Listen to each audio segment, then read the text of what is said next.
Hello friends.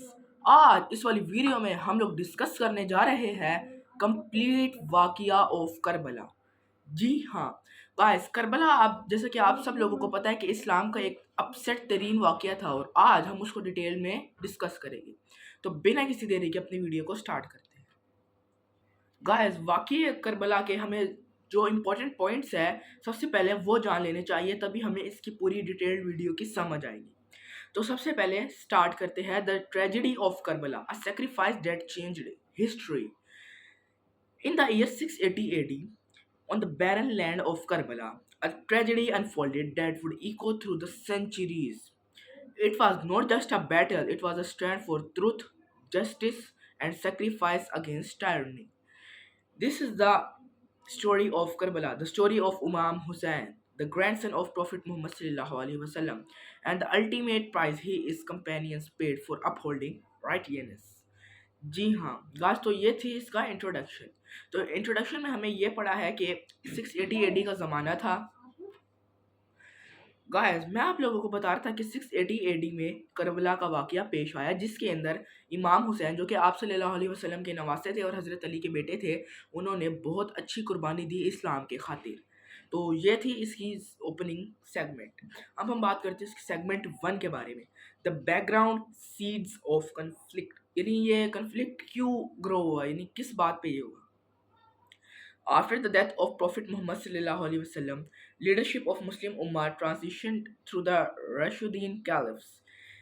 Guys, जब आप सल्लल्लाहु अलैहि वसल्लम इस दुनिया को छोड़कर चले गए, दुनिया से रुखसत फरमा गए, उसके बाद जो आप सल्लल्लाहु अलैहि वसल्लम की जो लीडरशिप थी, अब वो आप सल्लल्लाहु अलैहि वसल्लम का चूँकि कोई बेटा तो था नहीं, इसलिए वो बेटियों में नहीं गई, बल्कि वो कैलिफ्स में चली गई, यानी जो वो थे ना खलीफा वगैरह, जैसे 4 खलीफा इस्लाम के, उनके ऊपर भी डिटेल्ड वीडियो आने वाली है।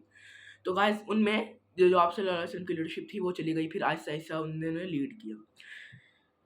Eventually leadership came into the hands of Umayyad dynasty, where Yazid ibn Muawiyah was appointed caliph by his father.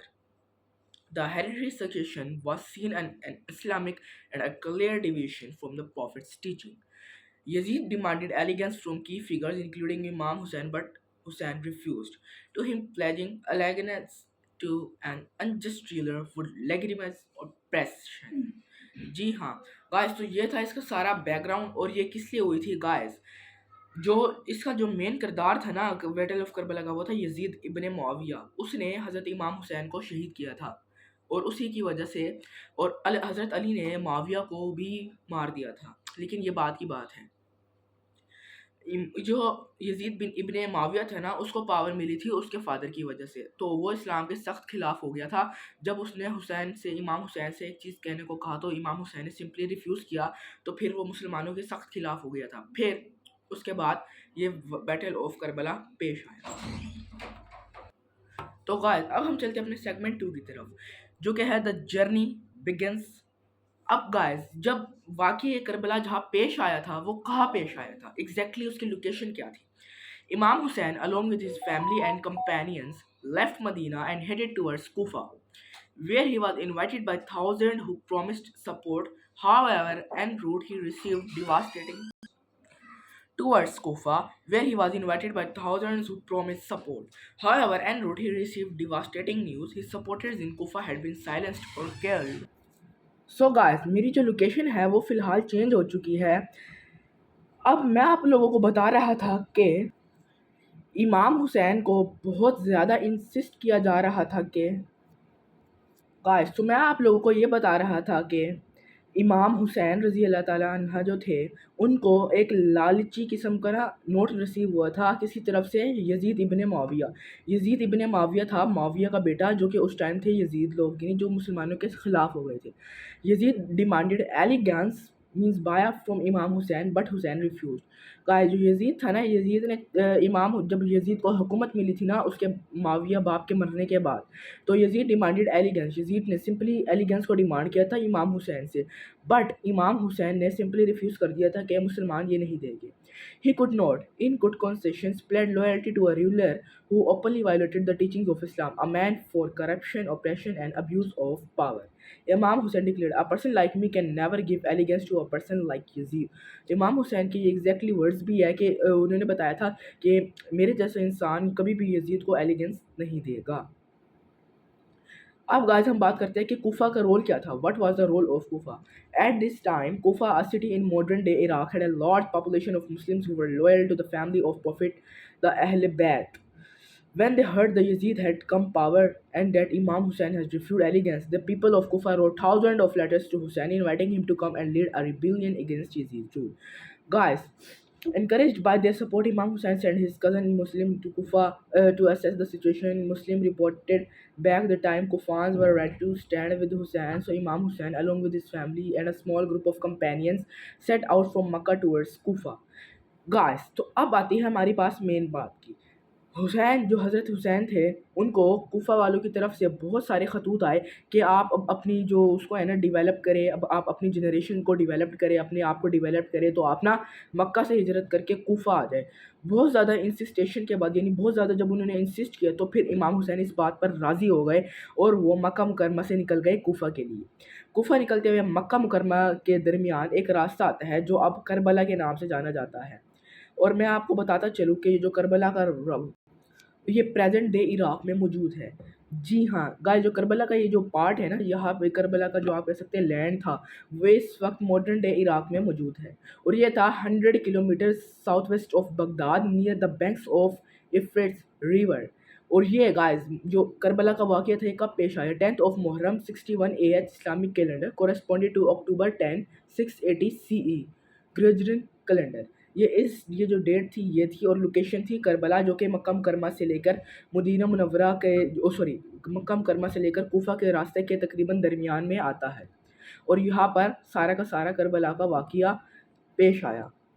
तो गाइस जैसे कि आप लोगों को पता है कि हमने इंट्रो के बारे में भी डिस्कस कर लिया था, यानी ओपनिंग जो हमने की थी, what really happened, where and what were the matters why it happened. और इसके अलावा हमने ये भी कर लिया अब करबला कहाँ है। करबला मैंने जैसे कि आप लोगों को बताया कि बगदाद से 100 किलोमीटर दूर है और मक्का मुकरमा से कूफा के दरमियान में आता है। ये एक पार्ट जो कि मॉडर्न डे इराक में मौजूद है। अब हम बात करते हैं one of the most understanding topic पे, वो है what exactly happened, the events of Karbala. After the death of Prophet Muhammad SAW, a major dispute arose a bit about the lead of Muslim community. Over time, power passed through the various caliphs until it reached the Umayyad dynasty led by Muawiyah and later his son Yazid. Yazid was seen by many, especially the Prophet's family, as a corrupt and unjust ruler. का जो Yazid था ना, वो था मुआविया का बेटा, और जो यजीद था ना, वो बहुत ज़्यादा एक कह सकते हैं एक बहुत ज़्यादा ख़तरनाक रूलर था और बहुत ज़्यादा तंग करने वाला रूलर था, जो कि मुसलमानों को सख्त खिलाफ हो गया था जब जब हुसैन से उसने डिमांड की थी एलिगेंस की और उसने नहीं दी थी। अब हम बात करते हैं कि यजीद का क्या रोल था इस वॉर के अंदर। Hussein ibn Ali, the grandson of Prophet Muhammad SAW, refused to give allegiance to Yazid. He believed Yazid's leadership was against the true spirit of Islam, one of justice, compassion, and moral integrity. The people of Kufa, a city in Iraq, wrote letters to Hussein inviting him to lead them in opposition to Yazid. Guys जो कुफा के लोग थे, उन्होंने हुसैन को कहा कि आप आओ, हमारी जो कुफा है उसकी लीड करो और हमें यजीद के खिलाफ खड़ा करो और हमें जितवाओ। तो काफ़ी ज़्यादा इंसिस्ट के बाद इमाम हुसैन मान गए थे, और जब इमाम हुसैन अपने पूरे के काफ़िले के साथ कूफा की तरफ हिजरत करने बढ़ने लगे। जब इमाम हुसैन कूफा की तरफ अपने पूरे काफ़िले के साथ हिजरत करने बढ़ने लगे, तो रास्ते में एक जगह आती है जिसको अब करबला के नाम से जाना जाता है। तो वहाँ पर करबला का सारा वाक़या पेश आया। तो अब बात करते हैं कि करबला का क्या वाक़या था सारा का सारा जो पेश आया। Hussein, along with his family and a small group about of 72 companions, began the journey to Kufa. But before they could reach it, they were intercepted by Yazid army around 30,000 strong and forced to camp at Karbala. Guys जब हुसैन ने अपना सफ़र शुरू किया और Yazid को ये पता चला कि हुसैन कूफा की तरफ बढ़ रहा है तेज़ी से और वो हमारे खिलाफ कूफा को बनाने वाला है, तो फिर यजीद ने क्या किया, 30,000 के लोगों का लश्कर यजीद ने कूफा के रास्ते में भेज दिया। और रास्ते में उन्होंने उस यजीद ने कहा कि जो आप अपना कैंप लगाओगे ना, वो करबला के मैदान में लगाओगे। तो फिर जब हुसैन करबला पहुँचेगा तो फिर आप उनके साथ बर्ताव करोगे, बुरा बर्ताव करोगे। अब टेंशन बिल्ड क्या हुई। For 10 days, Hussein and his companions were surrounded. They were denied access to water under the scorching desert sun. On the 10th day of Muharram Ashura, the battle began. Guys अभी मुहर्रम शुरू होता है, मुहर्रम का महीना अभी शुरू ही होता है कि हज़रत हुसैन अपना सफ़र शुरू कर देते हैं कूफा की तरफ अपने 72 कंपेनियंस के साथ, यानी अपने काफ़िले के साथ।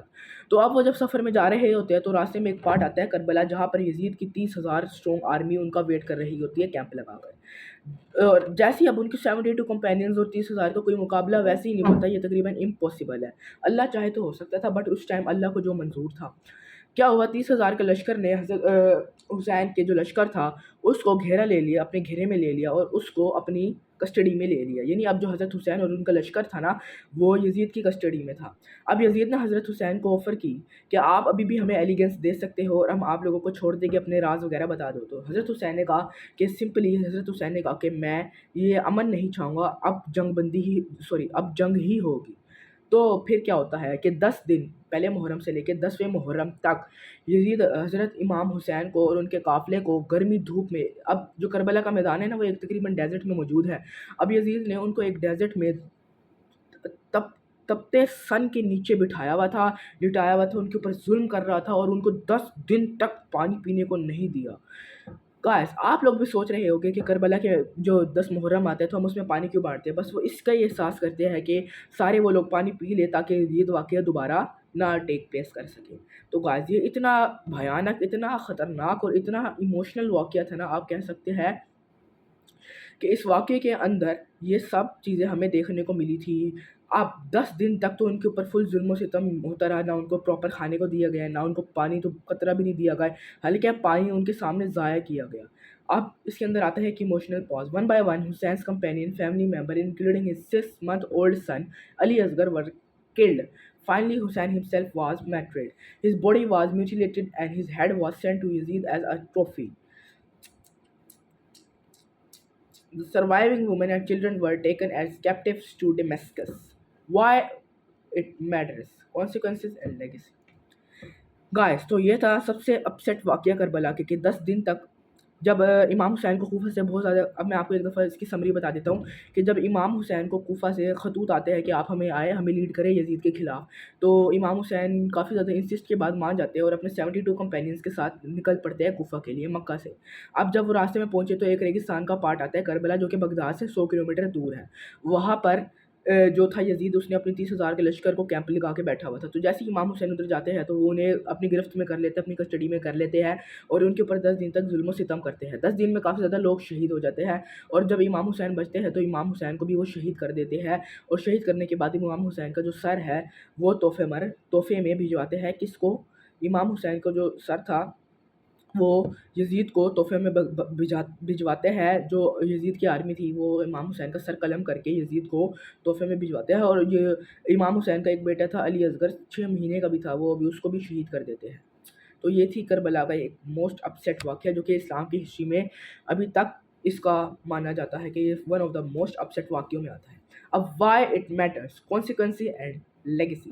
The tragedy of Karbala wasn't just a battle lost, it was a moral victory, a refusal to to tyranny. Hussein's sacrifice became a symbol for standing for truth against oppression, regardless of the cost. Use passionate tone. It sparked a wave of resistance across the Islamic world and inspired countless movements of justice and reforms over the centuries. For Shia Muslims, Ashura is a day of mourning, remembrance, and reflection. For many Sunnis, it's also a time of fasting and honoring the Prophet's family. Even outside of Islam, the story of Karbala resonates as a universal tale of courage, sacrifice, and standing up for what's the right. So guys उम्मीद करता हूँ आपको आज की ये वाली video अभी तक अच्छे से समझ आ रही होगी। तो अब जो हमने लेगेसी और ये सारे इसके बारे में बात किया, बट जो आप कॉन्सिक्वेंसेस और लेगेसी यही थे कि ये जो ट्रेजेडी ऑफ करबला थी इसने मुसलमानों के जो 72 कंपेनियंस थे उन सबको तकरीबन शहीद कर दिया था और जो कुछ बचे थे उनको अपने साथ गुलाम बनाकर ये ले गए थे यजीद की आर्मी। अब यजीद की आर्मी 30,000 थी तो 72 कंपेनियंस उनका मुकाबला सही से नहीं कर पाए और पर हार भी नहीं मानी थी मुसलमानों पर, मुकाबला भी नहीं सही कर पाए क्योंकि उनकी आर्मी बहुत ज़्यादा थी और बहुत स्ट्रॉन्ग भी थी। तो ये हुसैन की जो सेक्रीफाइस थी इधर became a symbol for standing against against position for truth. Guys जो ये हज़रत हुसैन ने हमें इस बहुत अच्छा सबक सिखाया कि कभी भी हार नहीं माननी चाहिए। बेशक 30,000 की आर्मी के सामने वो डट कर मुकाबला करने लगे थे, बट अब फिर ये तो एक इम्पॉसिबल बात हो गई थी ना, तो इस वजह से उन्हें इस जंग में शिकस्त का सामना देखना पड़ा। पर ये जो जंग थी इसने मुसलमानों को एक इनर विक्ट्री दिलवा दी थी कि कभी भी अपने मकसद से पीछे नहीं हटना, अपने मकसद पर डटे रहो, मेहनत करो और फिर आपको आपकी मंजिल मिली जाएगी। अब उनको जंग से ज़्यादा अजीज़ थी शहादत, और उनको शहादत की मौत नसीब हुई, यानी वो पक्के जन्नती है और वो अल्लाह ताला के नज़दीक बहुत अच्छे इंसान थे। तो गाइस ये था एक अपसेट ट्रेजेडी ऑफ करबला। अब मैं आप लोगों को एक मैसेज देना चाहूँगा कि millions travel to Karbala every year during Arabian, the 40 day of Ashura after Ashura to pay tribute to Hussein. Hussein, his message lives on. I didn't rise for power and violence. I rose to reform the nation for my grandfather, the Prophet of Islam. In a world still filled with injustice, the story of Karbala reminds us sometimes the great victory comes through sacrifice. Guys बेशक मुसलमान इसके अंदर financially तौर पर हार गए थे, but ये तकरीबन जीत गए थे ये जंग। ऐसे नहीं कि उन्होंने उनको आर्मी को शिकस्त दे दी थी, बल्कि अल्लाह ताला के नज़दीक ये शहीद हुए थे और इन्होंने एक लेगेसी कायम कर दी थी जो कि आज तक ट्रिब्यूट इनको है। और गाइस जो नॉन मुस्लिम है वो भी ट्रेजेडी ऑफ करबला को रिस्पेक्ट करते हैं और ये जो अपसेट वाक़या था इसको अपने दिल और गौर और फ़िक्र से मानते हैं। हज़रत हुसैन ने कहा था कि जितनी भी कुर्बानियाँ हैं ये अल्लाह के आखिरी नबी हज़रत मोहम्मद सल्लल्लाहु अलैहि वसल्लम की वजह से हम लोग दे रहे हैं। तो ये थे हज़रत इमाम हुसैन के कुछ आखिरी क्वेट्स। अब मैं आप लोगों को कुछ मैसेज देना चाहूँगा कि जस्टिस विल, हमें इससे वीडियो से, ये जो लॉन्ग डॉक्यूमेंट्री वीडियो थी, हमें इससे सीखने को मिला है कि justice will always rise, remember Karbala, remember Hussain, more untold stories of history. Subscribe now guys. अगर आप लोग और सब ऐसी स्टोरीज जानना चाहते हैं तो मेरे चैनल को सब्सक्राइब भी कीजिएगा। तो गाइस उम्मीद करता हूँ आपको आज की ये वाली वीडियो पसंद आई होगी। अगर वीडियो पसंद आएगी तो वीडियो को लाइक कीजिएगा, चैनल को सब्सक्राइब कीजिएगा। मिलते हैं अपने नेक्स्ट वीडियो में, तब तक के लिए अपना ख्याल रखिएगा। Take care, good bye.